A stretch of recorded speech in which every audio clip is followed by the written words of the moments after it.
하나님 대단히 감사합니다. 우리 렘넌트들을 위해서 별의 기도 계속 많이 해주시기를 바랍니다. 반드시 렘넌트 때 각인된 것은 그 인생을 좌우합니다. 그래서 렘넌트들에게 바른 언약이 각인되고 또 기도하는 그 비밀이 각인되고 평생 전도자의 삶을 사는 것이 각인이 된다면 틀림없이 하나님이 원하시는 차세대 세계 복음화의 주역이 되어질 것을 저는 확신합니다. 혹시 우리 렘넌트들이 성장하는 과정 속에서 좀 갈등이 생기고 또 시험이 들어가지고 흔들릴 수도 있습니다. 그러나 걱정할 거 없습니다. 분명히 어릴 때에 각인되고 어릴 때에 체질된 것은 돌아오게 되어 있는 겁니다. 렘넌트 때는 이런저런 여러분들이 기대의 밖으로 이런 여러 가지 마음의 실망을 줄 때도 있을 수도 있습니다만은 절대로 흔들리지 마시고 또 낙심도 하지 마시고 분명히 우리 렘넌트에 각인된 것은 그대로 어느 날 그 인생을 좌우하기 때문에 렘넌트에 우리가 무엇을 각인시키고 뿌리 내리고 체질되게 하느냐, 사실 그 인생을 좌우하는 겁니다. 그걸 멀리 생각하지 마시고 여러분의 자신의 렘넌트 인생, 여러분들이 자신의 렘넌트 때 각인된 것 지금 여러분의 모습이라는 겁니다. 사실 우리가 왜 신앙생활이 잘 안 됩니까? 왜 우리가 영적 생활이 잘 안 됩니까? 렘넌트 때 거의 영적 생활하고 관계없이 완전히 세상 육신적인 삶 속에 그것이 각인 뿌리 체질된 거 아닙니까? 그러니까 늦게 이제 복음을 깨달아 가지고 안 되는 거예요. 중요한 순간마다 뭐가 나옵니까? 옛날 것이 나와요. 바꿀 수가 없어요.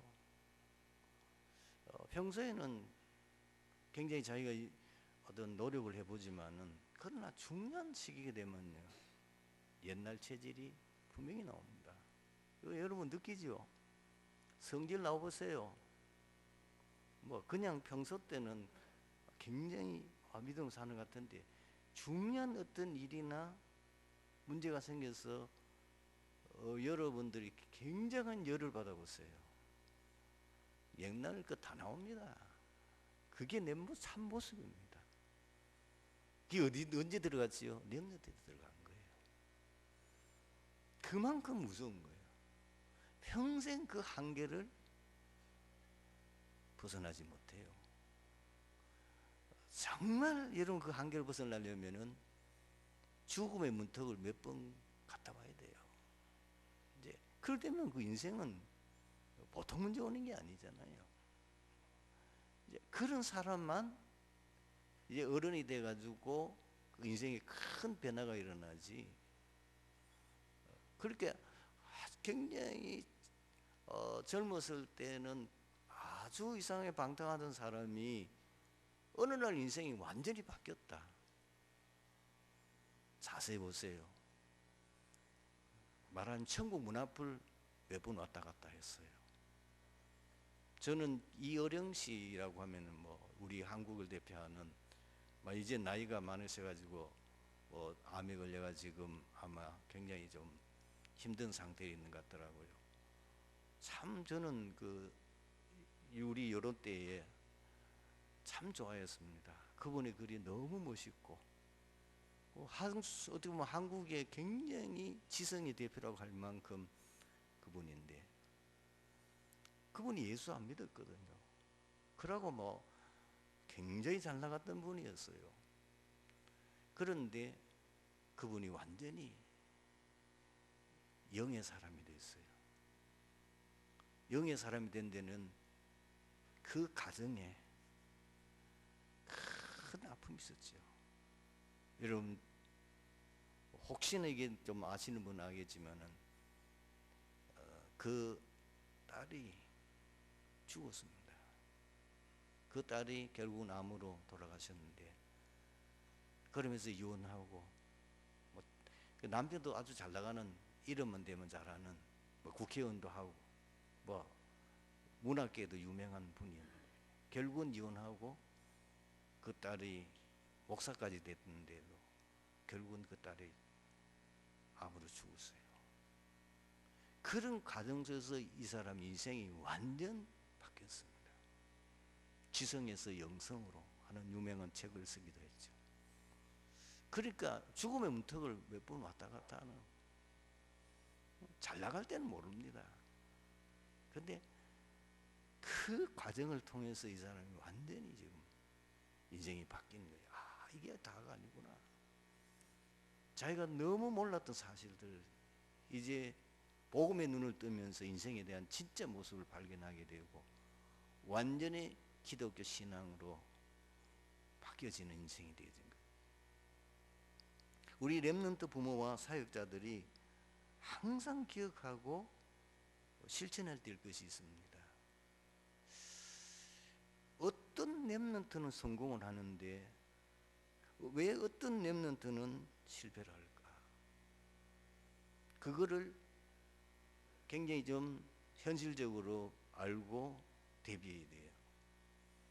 어떤 렘넌트는 굉장히 부모님들이나 주위에서 그 아이를 성공의 자리로 나가게 하려고 엄청 애를 썼는데도 불구하고 자살해버린 경우도 있습니다. 얼마 전에, 한 몇 년 전입니까? 공부 잘하는 그 가문도 대단한 가문이죠. 근데 이 엄마가 막 1등 놓치면 안 되는 거예요. 얼마나 닥달하고 시험 성적 1등 놓쳤다, 반죽이는 거예요. 이 딸이 너무너무 힘드는 거예요. 그래가지고 억지로 따라가지고 1등을 했어요. 그리고는 바로 자살했어요. 엄마 만족해 남긴 그게 유수입니다. 기가 막힌 얘기죠. 그런데 이게 얘기가 아닙니다. 지금 서울 강남에 잘 나간다고 하는 가정이 거의 그렇습니다. 거의 사건이 나도 아직도 못 깨닫는 거예요. 대부분이 뭐예요? 너무 지나친 동기와 욕심, 그걸 가지고 자녀를 막 키우겠다고. 요즘 애들은 뭐 한두 명밖에 안 나오니까 뭐 아예 요즘은 뭐 결혼해가지고 막 너무 힘들고 고생하는 이 주위 사람들 보니까 아예 결혼 안 하고 그냥 혼자 살겠다, 이런 사람들이 많이 생기는 입장인데, 우리가 아셔야 되는 게 있습니다. 어떤 분들은 굉장히 이 다락방 전도운동에 참여해서 내 자녀를 영적 섬에서 세워야 되겠다. 그래서 기능성의 문화성 메시지 나온 그대로 거기에 대한 너무 강한 동기와 욕심을 가지고 아이들은 막 몰아붙이거나, 그렇지 않으면은 많은 지금 렘들 키우고 있는 부모님들이 세상성이 그걸 목표로 삼아가지고 막 자녀들을 몰아붙이는. 돌아가신 이병철 삼성그룹 회장이 남긴 유명한 말이 있습니다. 세 가지는 마음대로 안 된다. 첫째가 뭐냐? 자식 마음대로 안 된다. 두 번째는 뭐냐? 그 당시에 조미료, 미풍하고 미원, 사실 삼성그룹에서 만든 게 미풍인데 아무리 몸부림쳐도 미원을 못 이겼어요. 세 번째는 뭐냐? 이번에 운동을 하는데 골프를 쳐보니까 마음대로 안 된다는 거예요. 여러분, 자식은 마음대로 안 됩니다.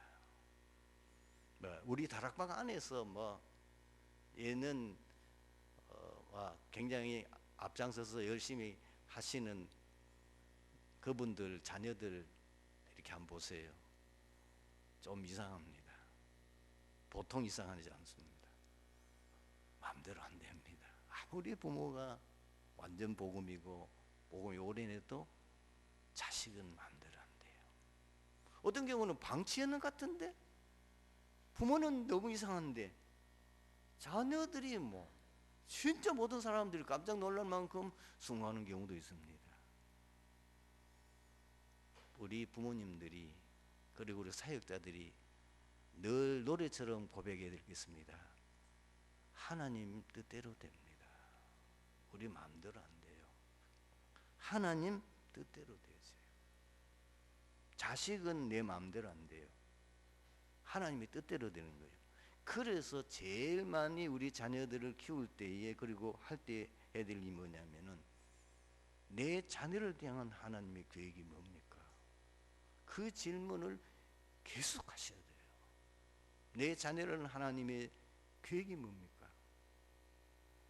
왜? 이 자녀, 실제 이 자녀의 주인은 내가 아니고 부모가 그 자식을 책임질 수 없어요. 그 자녀의 진짜 주인은 하나님이시거든요. 그걸 여러분들이 절대로 기억하셔야 돼요. 자식 자기 마음대로 될 것 같으면은 그 삼성그룹 회장 아니 이병철 씨가 돈이 없습니까? 뭐가 없어요? 뭐 최고의 좋은 교사 붙여가지고 자녀 교육시켜서 다 모든 사람들이 성공할 만한 인물을 키우고 싶을 능력 다 있잖아요. 안 되는 거예요. 그래서 아셔야 되는 건 뭐냐면은 절대 불가능하다. 이것부터 먼저 담내야 돼요. 뭐가 불가능하냐? 렘넌트는 인간 방법으로, 인간의 능력으로, 인간의 노력으로 불가능합니다. 세상 말 전부 거짓말입니다. 할 수 있다? 하면 된다? 아닙니다. 할 수 없습니다. 할 수 없는 증거들이 쫙 있어요. 그건 우리 마음대로 안 돼요. 오늘 여러분들이 빨리 꿈 깨야 돼요. 자식을 내가 빨리 하면 될 것 같습니까? 아닙니다. 인간의 방법 안 됩니다. 노력으로 안 돼요. 능력으로 안 돼요. 그러나 절대 가능합니다. 뭐로요? 하나님의 능력으로. 거기 담나야 돼요. 나는 할 수 없지만 하나님은 하실 수 있다. 그럼 어떻게 되겠어요? 기도하는 것밖에 없죠. 제일 많이 이걸 기도입니다. 내 방법으로 안 되고 사람으로 안 되니까 하나님은 하실 수 있다고 말이에요. 그러면은 우리가 할 일이 뭐죠? 제일 많이 해야 될 기도. 하나님 당신께 맡깁니다. 나는 할 수 없습니다. 하나님이 책임지십시오. 하나님이 인도하십시오. 살아보면 살아볼수록 인간의 한계를 느끼잖아요. 마음대로 안 된다는 거예요. 그러나 하나님은 능치 못함이 없는 것이 성경에 기록되어 있잖아요. 7명의 렘넌트. 저 포로 잡혀갔던 그 사람들, 어떻게 다니엘의 세 친구와 에스더가 그 엄청난 역사를 이룰 수 있을까? 어떻게 나라를 살릴 수 있고 그 시대에 그 포로 잡혀간 그 사람들이 어떻게 그 시대의 강대국을 놀라게 만들었을까? 하나님의 능력이죠. 하나님이 하시면 되는 거죠. 그래서 실제로 여러분들이 마음에 담아둘 건 뭐냐면 모든 것이 하나님의 은혜로 되어집니다. 특히 여러분들이 구원은 인간 노력을 안 됩니다. 그것이 에베소서 2장 8절 9절잖아요. 너희가 그 은혜를 인하여 믿음으로 말미암아 구원을 얻었나니 이것이 너희에게서 난 것이 아니요 하나님의 선물이라. 그걸 아이가 복음을 깨달아지고 그것이 복음의 이 축복을 누리며 그 은혜 속으로 들어가게 하는 것은 하나님의 은혜로 돼요. 그래서 여러분 제가 얘기하지만은 기도밖에 없다니까요. 정말 여러분들이 그러고 기도해야 돼요. 우리 자녀가 복음을 깨닫고 우리 자녀가 영적 서밋에 서게 하시고 우리 자녀가 앞으로 정말 4세대 세계복음화의 일국인 염려 같은 제자가 될 수 있도록 그런 전도자가 될 수 있도록 하나님 하셔야 됩니다. 하나님 그렇게 쓰실 줄로 믿습니다. 그걸 여러분들이 많이 기도하세요. 그리고 언약을 분명히 잡으셔야 됩니다. 언약이 뭡니까? 오직 그리스도, 오직 하나님 나라, 오직 성령 충만 증인. 오직이라는 단어를 보셔야 돼요. 왜 오직 그리스도지요? 인생 문제는 그리스도 아니면 절대 해결 안 되기 때문에. 왜 오직 하나님의 나라입니까? 이 세상 나라는 사단이 지배하고 있어요. 그 사단이 지배하는 그 나라 속에 우리가 살 수 있는 길은 오직 하나님의 나라예요. 이미 우리 능력은 한계 있단 말이에요. 우리 능력은 안 되니까 오직 성령, 충만, 권능, 그리고 증인되게 하라. 그러면서 신분과 권세를 날마다 누리도록 만들어요. 날마다 우리는 신분 권세에 대한 믿음의 고백을 이거를 아이들 속에 각인되게 만들어야 되니까. 너는 하나님의 자녀야. 너는 누구냐? 4세대 세계복음화의 주역이야. 여러분 이걸요 계속 고백하고 아이들에게 계속 말해줘야 됩니다. 아시겠죠? 뭔 말인지 아시겠습니까? 절대로 지 아이는 그 현상을 보지 마세요. 지금 아이의 그 모습을 보면은 잔소리가 나오고 뭐 해야 돼요? 소리쳐야 되겠죠. 거기에 속는 거예요. 우린 거기에 많이 속았어요. 이 아이의 지금 형편을 보니까 이게 뭐 완전히 기대 밖에 지금 이상하게 돼 있는 거예요. 그때 고백해야 돼요. 그래도 너는 하나님의 자녀다. 너는 4세대 세계복음화의 주역이다. 계속 고백하면은 어느 날 그 아이가 각인되는 순간 그래 나는 하나님의 자녀잖아요. 성삼위 하나님이 나와 함께 하시잖아요. 성삼위 하나님이 지금도 말씀을 내게 주시고 말씀을 성취하시고 지금도 구원 사역을 이루시고 삼저주를 무너뜨리시며 지금도 성령으로 나와 함께 하시고 성령으로 역사하지 않느냐. 하나님이 나를 이 시대에 렘넌트로 부른 거 아니냐. 아이가 딱 각인되고 정신 차려지면 뭐지요? 그 다음부터 사단에게 안 속습니다. 그러면 내가 지금 뭐냐? 내가 이리가 되겠냐? 그 스스로 방성해야 돼요. 그죠? 스스로 자기가 깨달아야 돼요. 그 은혜로 깨달아지는 거예요. 어느 날 은혜로 깨달아지는 날이 왔어요. 그래서 우리는 뭐예요? 기도가 필요한 거예요. 계속 그 자녀를 위해서 기도. 그 자녀를 계속 축복하는. 다른 거 축복할 거 없어요. 신분 권세. 너는 모든 흑암을 결박할 수 있는 권세로 가지고 있다. 뱀과 정갈 밟으며 원수의 모든 능력을 제할 권능을 주었노니. 하나님 처음 너를 부르실 때 이미 그 권세를 주셨어. 너는 사단을 박살낼 수 있어. 예수 이름으로 하나님의 자녀의 권세를 주신 거야. 문제 있냐? 기도하면 돼. 그러면서 서밋타임, 요즘 서밋타임이라는 말이 자꾸 나와요. 말하자면 서밋타임 다른 게 아니고 그 언약 잡고 조금 기도하는 시간을 가지라는 거예요. 정시 기도하는 시간. 분명히 빌립보서 4장 6절 7절에 뭐죠? 아무것도 염려하지 말고 오직 기도와 간구로 너희 구할 것을 감사함으로 하나님께 아뢰라. 이 말은 뭐예요? 왜 염려하지 말란 말입니까? 염려할 일이 있으니까. 염려할 일이 없는데 뭘 그렇게 합니까? 그렇죠? 걱정되는 일이 있으니까, 문제가 있으니까, 어려움이 있으니까 그거 염려하게 되잖아요. 아무것도 염려하지 말고 오직 기도와 간구로 너희 구할 것을 감사함으로 하나님께 아뢰라. 그리하면 모든 지강에 뛰어난 하나님 평강이 그리스도 예수에서 너희 마음과 생각을, 하나님 우리 마음과 생각을 지키셔야 돼요. 이 두려움과 염려 안 하려고 하는데 더 해야 돼요. 거기에서 나를 벗어나게 할 수 있는 건 뭐죠? 하나님이 벗어나게 할 수 있는 믿음을 주셔야 돼요. 그 이제 불신앙이 무너지게 하는 거는 하나님이 내게 불신앙을 무너뜨려 주셔야 되는 거예요. 우리 마음대로 안 돼요. 염려를 뭘로 바꾸라? 기도로 바꾸라. 문제를 기도로 바꾸라.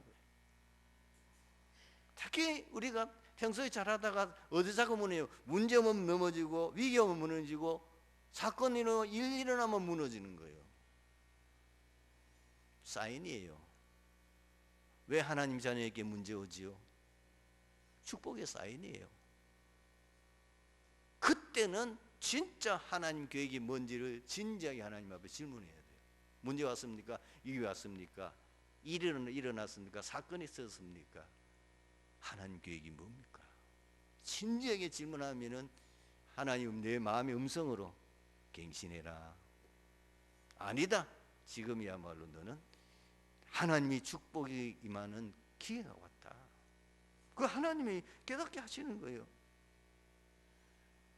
이거는 어떤 경우는 이거는 네가 앞으로 서밋에 되어가는 과정이야. 이걸 다 극복할 수 있어야 돼. 네가 조그만 어려움도 못 참고 어떻게 앞으로 큰 일을, 큰 어려움 만나면 어떻게 할 거냐.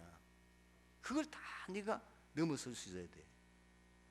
이렇게 하나님께서 질문하게 되어질 때 뭐죠? 메시지를 주시고 내게 깨달음을 주시고 하시는 거예요. 마태복음은 저자 마태가 주로 유대인들을 대상으로 기록한 복음서입니다. 당시 메시아를 대망하고 있던 유대인들에게 예수가 바로 대망하는 메시아임을 변증하는 목적으로 기록했습니다. 그래서 첫 장부터 예수님의 족보를 언급했고 예수님의 탄생, 사역, 고난, 죽으심, 부활에 이르기까지 구약에 예언된 말씀들을 세밀하게 인용하여 증거했습니다. 오늘 본문은 예수님의 족보 대한 기록의 일부입니다. 유대인의 조상인 아브라함으로부터 시작해서 솔로몬까지 기록을 언급했습니다. 내용 중에 특이한 점은 예수님의 족보에 4명의 여인이 기록되어 있는 것입니다. 오늘 우리는 이 예수님의 족보를 통해서 하나님이 우리에게 주신 메시지가 무엇입니까? 첫 번째, 예수님이 구약에 예언된 그리스도라는 사실, 이것을 지금 오늘 이 본문이 우리에게 전달하고자 하는 것입니다. 아브라함에게 예언한 것이 성취되었습니다. 창세기 22장 18절에 보면은 하나님께서 아브라함에게 이렇게 말씀하셨어요. 또 내 씨로 말미암아 천하 만민이 복을 받으리니. 단어를 잘 보세요. 씨라고 했어요. 그리스도를 말하는 겁니다. 그리스도를 통해서 천하 만민이 구원받게 될 것. 그리고 유다에게도 예언했습니다. 창세기 49장 10절에 보면은 야곱이 죽기 전에 12아들 한 아들 하나들 놓고 축복 기도한 내용이 기록되어 있습니다. 그 중에 유다에 대한 예언의 말입니다.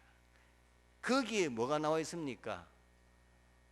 이 12지파 가운데에 앞으로 왕을 세울 그 지파가 유다 지파라는 겁니다. 그래서 규가 유다를 떠나지 아니하며 통치자의 지팡이가 그를 발사해서 떠나지 아니하기를 실로라는 말이 있습니다. 실로는 그리스도를 상징하는 말이에요. 그러니까 자, 지금 요셉 누구의 후손이요? 유다 후손이요. 아브람, 유다. 그 다음에 내려가는 게 뭐죠? 다윗. 이렇게 다윗에게 예언한 거예요. 다윗에게 예언한 그 말씀이 분명히 이루어졌어요.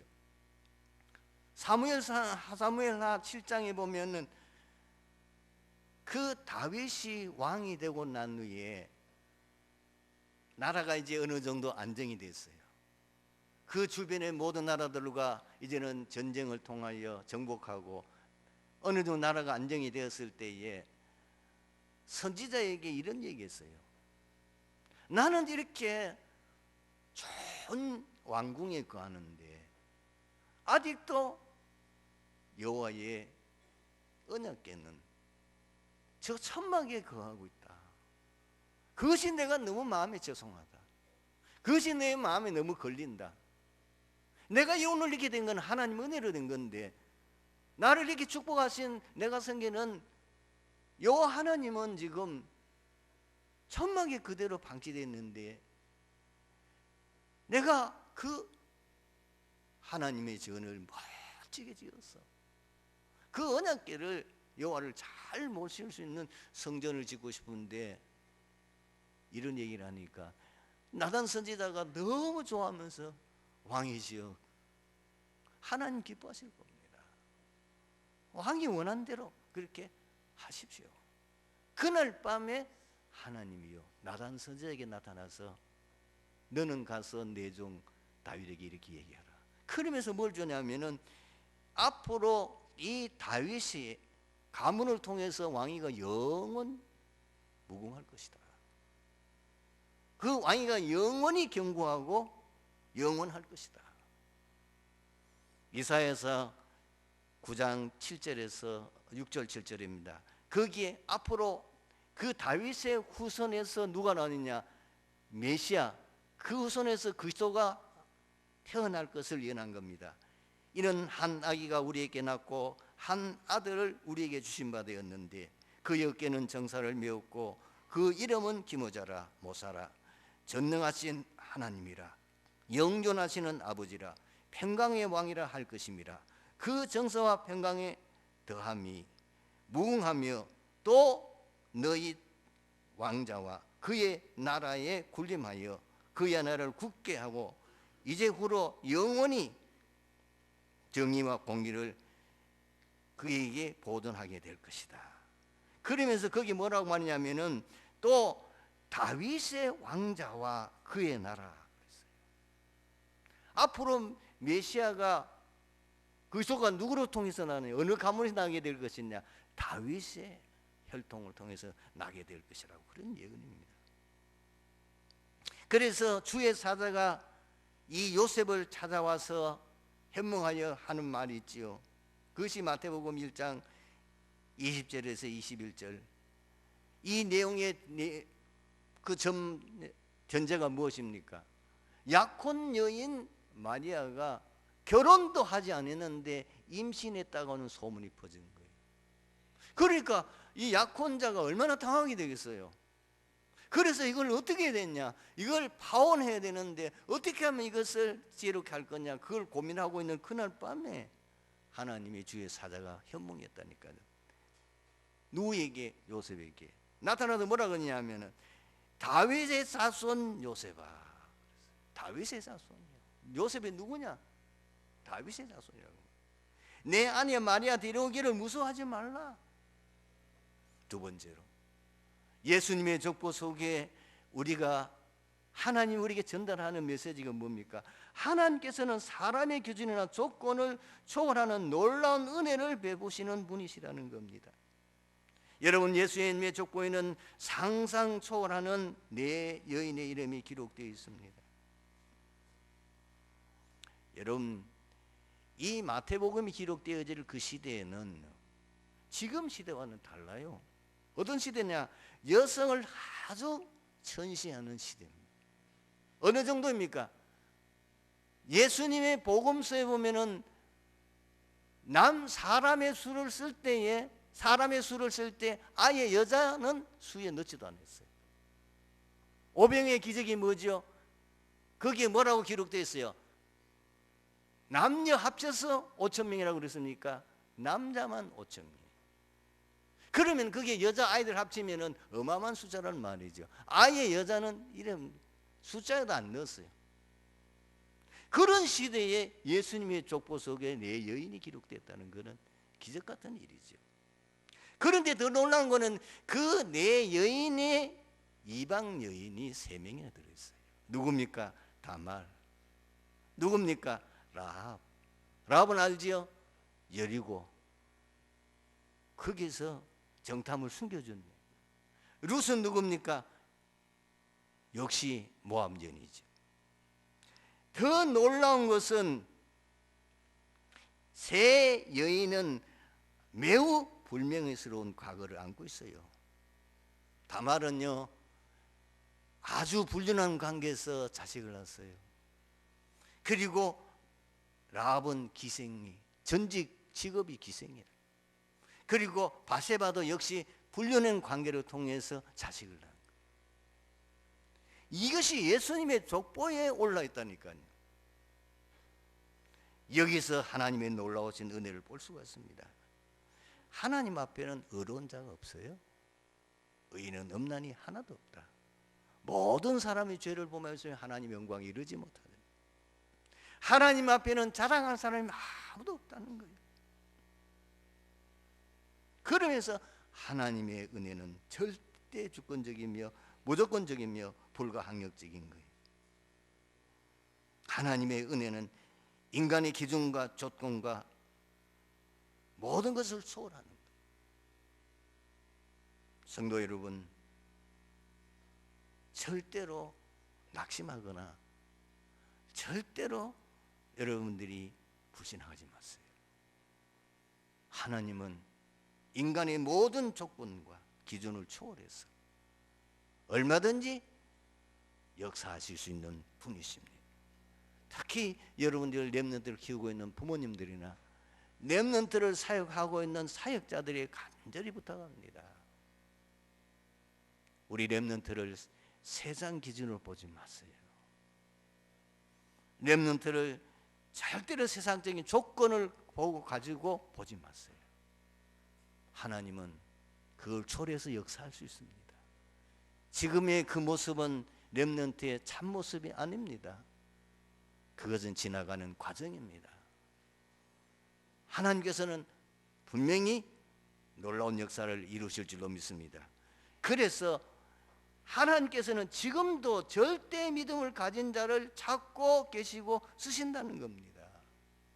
히브리서 11장 6절입니다. 뭐라고 기록하고 있습니까? 믿음이 없이는 하나님을 기쁘시게 못하나니 하나님께 나가는 자는 반드시 그가 계신 것과 또한 자기를 찾는 자들에게 산 주시는 이심을 믿어야 할지니라. 여러분, 이 믿음을 꼭 가지시길 바랍니다. 하나님께는 절대 불가능이 없고 절대 가능합니다. 하나님은 절대에게는 불가능한 사람이 없어요.